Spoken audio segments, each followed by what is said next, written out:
Hello friends, welcome to Mita's রান্নাঘর। আজ বানাচ্ছি একদম ঘরোয়া শীতের সেরা নারকেল পিঠে।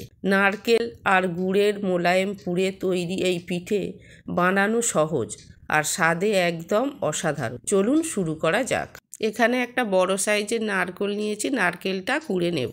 পুর বানানোর জন্য কড়াইয়ের মধ্যে 1 কাপ দুধ দিয়ে দেব। দুধের মধ্যে 200 গ্রাম আখের গুড় দিয়ে দেব। গুড়টা বেশ গলে যাবে, তার মধ্যে নারকেল কুড়োগুলো দিয়ে দেব। দিয়ে অনবরত নাড়তে হবে, নাহলে তলায় বসে যেতে পারে। নাড়তে নাড়তে বেশ ঘন হয়ে আসবে। এর মধ্যে একটা গোটা এলাচ ফাটিয়ে দিয়ে দেব সেন্টের জন্য। দিয়ে আবারও নাড়তে থাকবো। নাড়তে নাড়তে বেশ পুরটা মোলায়েম মতো হয়ে আসবে, তখন নামিয়ে নেব। এরপর এটা ঠান্ডা হতে দেব। এরপর কড়াইয়ের মধ্যে 1 গ্লাস জল দিয়ে দেব। জলটা গরম হলে তার মধ্যে 1 চামচ লবণ দিয়ে দেব। দিয়ে 250 গ্রাম সিদ্ধ চাল, 250 গ্রাম আতপ চাল দিয়ে গ্যাসের ফ্লেমটা একদম লোতে দিয়ে নাড়তে থাকবো। আর এদিকে গ্যাসের মধ্যে আমি আরও কিছুটা জল গরম করে রেখেছি, ওই জলটা অল্প অল্প করে ওর মধ্যে দিয়ে নাড়তে থাকবো। নাড়তে নাড়তে বেশ মন্ড মতো হয়ে যাবে, ওইটা থালার মধ্যে নিয়ে নেব। নিয়ে হাতের সাহায্যে ভালো করে চেপে চেপে মাখতে থাকবো। বেশ মোলায়েম মতো হয়ে যাবে। মাখা হয়ে গেলে একটা সাদা কাপড় ভিজিয়ে ওর মধ্যে ঢাকা দিয়ে দেব।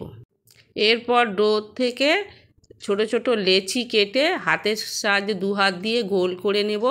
নিয়ে হাতের সাহায্যে চেপে চেপে একটা বাটির আকার তৈরি করব।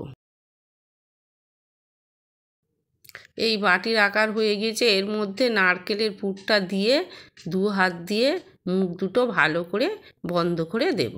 বন্ধ করে দিয়ে চেপে চেপে মুড়ে দেব মুখটা, যাতে পুরটা না বেরিয়ে আসে।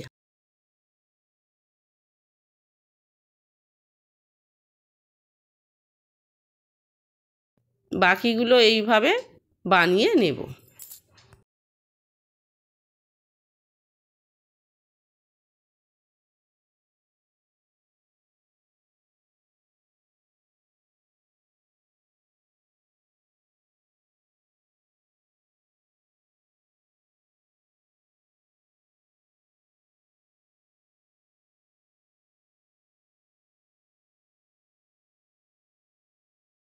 এই সবগুলো পিঠে তৈরি হয়ে গিয়েছে। এরপর আমি গ্যাসের মধ্যে একটা ডেকচির মধ্যে জল বসিয়ে দেবো। জলটা বেশ ফুটে উঠলে তার মধ্যে একটা ফুটো গামলা বসিয়ে দিয়ে পিঠেগুলো সাজিয়ে দেব। তার উপর দিয়ে একটা থালা ঢাকা দিয়ে দেব। পিঠেগুলো 15 মিনিট সিদ্ধ হতে লাগবে। সেদ্ধ হয়ে গেলে আমি থালাটা খুলে নেব, নিয়ে একটা পাত্রের মধ্যে ঢেলে নেব। এই তৈরি হয়ে গিয়েছে পুর ভরা নারকেল পিঠে। যদি ভালো লাগে বন্ধুরা লাইক দেবেন, বন্ধুদের কাছে শেয়ার করবেন। আপনাদের একটা লাইক আমার ভিডিও করার উৎসাহ বাড়িয়ে দেবে। এরকম আরও রেসিপি পেতে আমার চ্যানেলটা অবশ্যই সাবস্ক্রাইব করবেন। ভালো থাকবেন, সুস্থ থাকবেন। ধন্যবাদ।